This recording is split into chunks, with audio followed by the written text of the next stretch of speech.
Assalamualaikum warahmatullahi wabarakatuh. Salam sejahtera buat kita semua. Selamat pagi anak-anak ibu yang hebat. Apa kabar semua?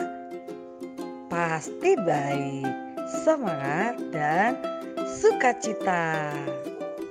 Hari ini kita akan mempelajari mata pelajaran IPAS kelas 4 semester 1 dengan tema gaya di sekitar kita dan subtemanya pengaruh gaya terhadap benda.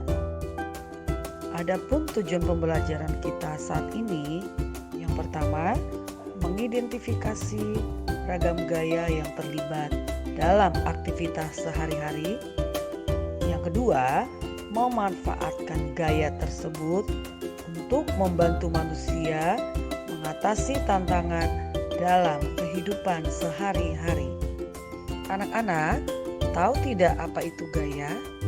Gaya adalah tarikan atau dorongan yang dapat mempengaruhi keadaan suatu benda.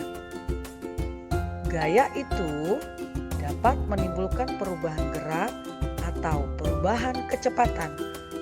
Misalnya saat kita mendorong meja, maka meja tersebut akan bergerak karena mendapat gaya dorong. Gaya tidak dapat dilihat, tetapi sumber dan pengaruh gaya dapat dilihat. Sumber-sumber gaya itu berasal dari manusia, mesin, listrik, dan sebagainya. Ternyata jenis-jenis gaya itu beragam-ragam anak-anak. Yang pertama kita pelajari adalah gaya otot. Apa itu gaya otot? Gaya otot adalah gaya yang dikeluarkan dari manusia atau hewan menggunakan otot pada tubuh mereka. Anak-anak ada yang tahu apa contoh gaya otot? Setiap hari kita sering lakukan loh. Apa itu coba? Betul, misalkan kita mendorong meja, menutup atau membuka pintu, kita pasti menggunakan gaya otot. Yang kedua adalah gaya gesek. Apa itu gaya gesek? Gaya gesek adalah gaya yang berlawanan arah dengan arah gerak benda. Gaya gesek dipengaruhi oleh kasar atau licinnya permukaan, besar atau kecilnya luas permukaan, berat atau ringan suatu benda. Benda yang lebih berat akan memperbesar gaya gesek walaupun bentuk atau ukurannya luas. Yang ketiga yang akan kita pelajari adalah gaya magnet. Anak-anak, apa itu gaya magnet? Gaya magnet merupakan gaya yang ditimbulkan karena adanya tarikan gaya magnet terhadap benda-benda yang terbuat dari logam. Contohnya, jika magnet yang didekatkan kepada kumpulan paku, maka akan menarik paku-paku tersebut. Benda yang tidak bersifat magnetis umumnya tidak dapat ditarik oleh magnet. Apa itu contoh benda bersifat magnetis? Yaitu adalah plastik, kayu, karet, dan sebagainya. Anak-anak pasti pernah melihat magnet, bukan?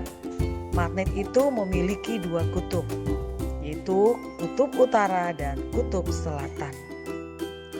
Dan gaya yang terakhir yang akan kita pelajari adalah gaya gravitasi.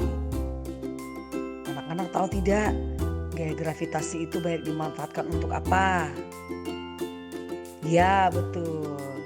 Untuk mengalirkan air di rumah, di sawah, ataupun di kebun. Gaya gravitasi itu merupakan gaya yang disebabkan oleh gaya tarik bumi. Nah, tahu tidak mengapa manusia tidak melayang-layang di bumi? Manusia tidak melayang-layang di bumi karena adanya gaya gravitasi. Apa itu contoh gaya gravitasi? Nah, setiap hari sering mungkin kita lihat ya. Misalnya buah yang jatuh ke bawah saat dilempar ke atas karena adanya gaya gravitasi bumi. Kemudian semua benda yang mempunyai berat sehingga tidak melayang-layang. Jadi anak-anak, kalau tidak ada gaya gravitasi di bumi, maka benda-benda di bumi ini termasuk kita bisa melayang-layang di udara. Baik anak-anak, sampai di sini dulu penjelasan Ibu Guru. Tetap semangat, sukacita selalu. Salam sehat. Assalamualaikum warahmatullahi wabarakatuh. Salam sejahtera buat kita semua.